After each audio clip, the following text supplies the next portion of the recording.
with your knees bent,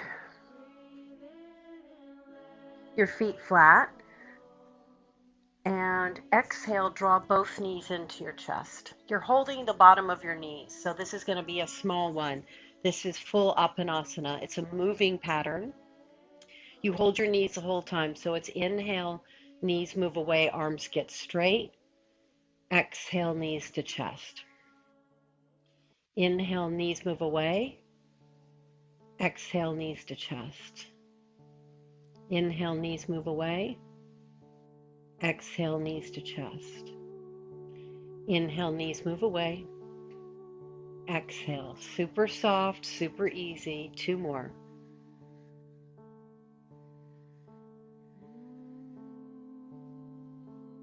Hold your knees to your chest. Pull your belly button in. Relax your elbows.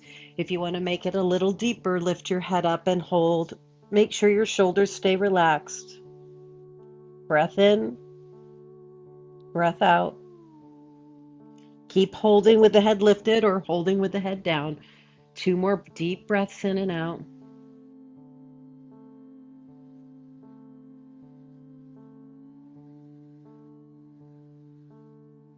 Lower your head if you haven't already. Just a little soft, keep your knees to your chest, a little soft rock side to side. Notice any sensations in your lower back and your hips as you do this. Just, you're not even into a twist. It's just a little rock side to side, checking it out. Good, then still holding your knees, circle your knees away from each other and together. Away from each other and together.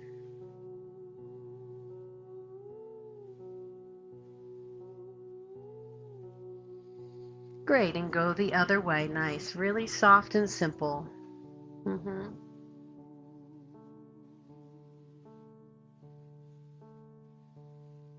Great.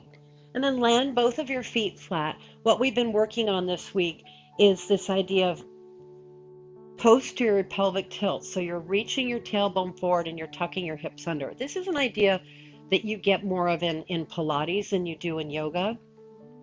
The benefit of it, there's a couple benefits. It's not like you don't want to ever do the other, but this is one way to create a deeper sense of the stabilizing abs, and also lengthens the lower back if it tends to be a little lordotic, and also can give us more front of the hip mobility or a sense of stretching it better. So now we're going to take the right leg up. You want your right knee right over your hip, and that's your stop point. So if you push your hand into your leg and your leg into your hand, you'll feel your core on the right side fire up. You'll even feel the front of your hip fire up. So do that for a couple breaths. Notice how your left hip gets light. So root your left hip down, lengthen your tailbone as you push hand and leg together. And this is just, if you have a lot of front hip pain, this is a good exercise. Like, you could do this while you're waiting for class to start. And then that way you're toning your hip flexor. Now, reach your right arm back with your thumb touching the floor. Lengthen your side body as you reach strongly back through your arm. And then again, keep remembering to tuck the hips under, reach your tailbone forward. If that doesn't make sense, imaginary belt buckle lifting up towards your chest and your face. So the movement is with the pointed toe. Inhale, tap your toe to the mat. Flex your foot, exhale, lift the leg back to start position. Inhale, tap toe to mat. Exhale, flex your foot back to start position. This is similar work for the belly to like a knee to chest when you're in plank pose. Obviously, it's more modified, and we don't have to worry about a lot of stuff because we're on the back, and we also get the feedback of the mat. But let's just say you could never do plank pose knee to chest. That's just not on the table for you. Here's a great way to keep those muscles turned on and active to stabilize, in this case, especially the lumbar spine. One more. And you're probably feeling a fair amount of work for such a simple modified exercise. Lower your right arm. Lift your left knee up, knee over hip, not knee to chest where we started, knee over hip. And then press your thigh and your hand together for 6. For 5, notice how your right hip wants to get light. Tack it down, reach your tailbone forward. Just doing that alone, you're going to feel a lot of stuff fire up in the belly. For 3, for 2, for 1. Now, same ideas that we're keeping through movement. Left arm back, thumb touches. Keep Keep the same ideas that we've worked on. Now we're taking that into movement. Inhale, tap down. Exhale, lift up.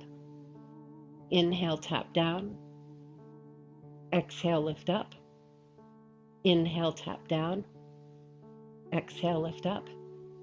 Inhale, tap down. Exhale, lift up. 4, 3, 2, 1. Great. Now both knees to your chest again. This is not where we're going. Then knees right over hips. That's where we're going. Hands pressed to thighs, thighs pressed back into hands. Fire it up. Hands pressed to thighs, thighs back to hands. Now reach your tailbone. Tuck your butt under. Glue your lower back to the mat. Good. Already shaking? Hold that. Reach both arms back, thumbs touch like you're holding a block. Here you'll probably want to start popping, so you might have to include your rib cage pressing back. Now the movement, same movement, both legs, even harder. Toes tap down, inhale. Exhale, back up to start position. Super small movement, super deep movement. So just because something is modified doesn't mean it's easy. When we do it with precision. Ooh. That's it. Toes tap down. Don't untuck your butt. And it's 4. And it's 3. And it's 2. Sorry. Hold here. Let's be even more interested. Tailbone reaches. Low back glues down. Rib cage glues down.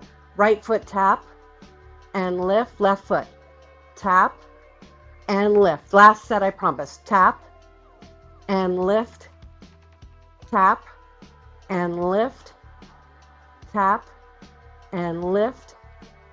Tap and lift. 4, 3, 2. So the added benefit of this work is not just for the hip mobility in the front of your hip, but also stability for the lower back, and it might even make your lower back feel better. One more. So a lot of times, tightness, weakness in the front of the hip, knees to chest, hang out, translate to lower back discomfort. Not always, but a lot. Both feet down. So bring your hands to your pelvis, feel the front of your hips, tilt your hips forward. Notice how your inner thighs move back. That's a down dog feeling. Now tilt your hips under. Notice how your back gets closer to the mat. Rock it forward. So this is an anterior pelvic tilt. Rock it back. And this is some of the mobility we want to retain. The ability to go forward and the ability to go back. The main issue is with this is that a lot of us get locked in the forward position or the back position, depending. We want the ability to go back and forth between the two and usually find, one more time, rock it forward, the middle ground. So if you know that you tend to go really hyperextended in your lower back, you need more of the butt under. If you tend to have a lower back that doesn't move a lot, like when I say lift your hips and down dog, you're like, what the hell is she talking about? You probably need more of the first one where you tilt forward, where your back is away from the mat. So see if you can figure out which one you want. Lower your hands down and then just come into a steady bridge pose. We're not going to flow it right this hot second. We're just going to hold bridge pose, roll your shoulders back, move your chin away from your chest, and just see, does it feel like a big tuck under feels good, or just a marginal tuck under, or not really a tuck under at all, or maybe a real big untucked? Check it out. See if you can find the sweet spot. Good. Once you find the sweet spot, exhale, right knee to chest. Inhale, tap your foot down, just toes. Flex, lift, tap down. Flex, lift, tap down. Flex, lift, tap down. 4, 3, 2, 1.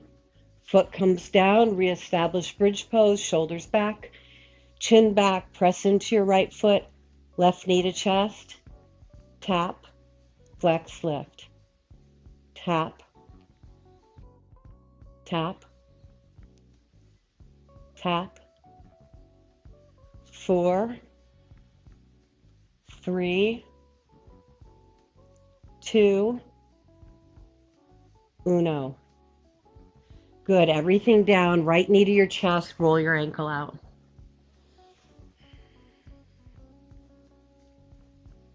Go the other way. Good. Hold your right knee to your chest. Reach your left leg long. Flex your foot. Reach your tailbone forward. So tuck the buttock under. Hold Ardha Appanasana or reach your right leg to the sky for full hand to big toe pose.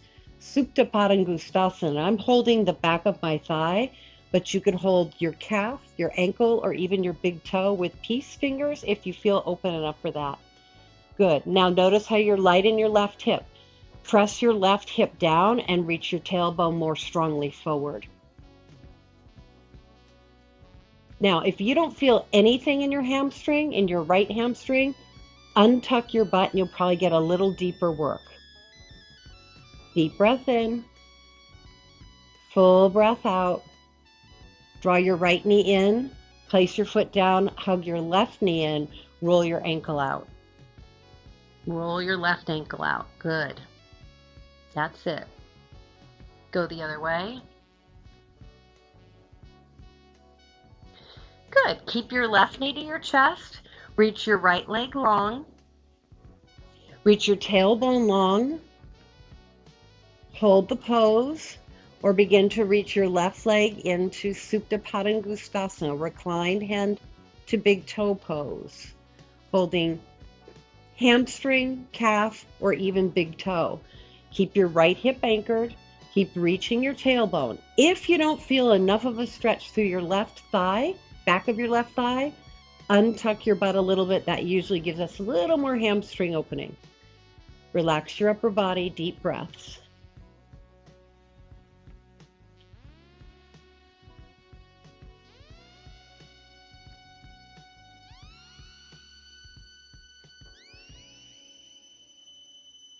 Good. Bend your left knee in, slide your right knee in. Bring your knees together, feet wide. Open your arms out like a T. Exhale, windshield wiper to the right. Inhale, center. Exhale, windshield wiper to left. So your feet are down. This gives us a little bit more hip action than a normal twist. We're moving through internal rotation of the leg that's back and external rotation of the leg that's forward. So your hip is turning in and turning out respectively on each side.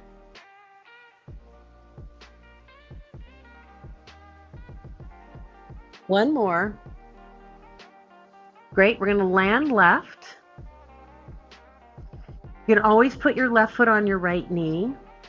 Or if it's dragging on your right knee, then try walking your right foot in towards your left foot until you don't feel your knee joint at all. I'm talking about the right knee. That's the one that's more at risk usually. Good. Bring your hands behind your head. Draw your elbows towards your face. Exhale, curl up off of your left shoulder blade. Then hold the pose, open your arms, lift your chin, and pulse, pulse, pulse, pulse, obliques, pulse, pulse, pulse, pulse. It's 8, 7, 6, 5, 4, 3, 2, and 1. Come back through center. Draw your feet together in the center. Come into Supta Baddha Konasana. In this particular pose, your pelvis will probably tilt forward. Your lower back will pop off of the mat. This is why it's a back bend with a hip opener. It's not that way when we're seated. So what I'd like you to do, if it feels good, don't do anything. If it doesn't feel good on your low back, go ahead and reach your tailbone forward. That's going to make the pose a lot more active. You're going to feel your legs come up a little bit. You're going to feel your belly turn on. So it's going to feel more like an active pose than a passive pose. Either one is fine. Make your choice. Let's multitask. Interlace your hands, reach your arms overhead, lengthen your spine. So it's either more active, pressing low back down, or you're not doing anything at all with your lower body. You're just letting it happen. Do the one that really works for you.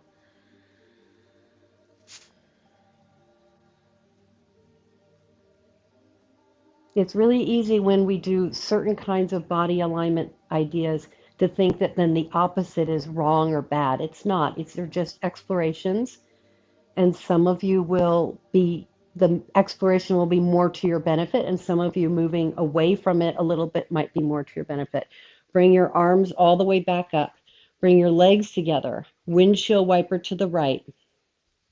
You can put your right foot on your left knee, or if your left knee is bothering you, walk your left foot over to the right until you feel no strain in your knee. Great. Bring your hands behind your head. Elbows curl. Exhale, curl up off of your right shoulder blade as high as you can without pulling your head forward. Then open up your elbows, lift your chin away from your chest, and pulse 8, 7, 6, 5, 4. Unfortunately, we have another set. It's 8, 7, 6, 5, 4, 3, 2, 1. Everything comes back down. Take a deep breath in and a full breath out.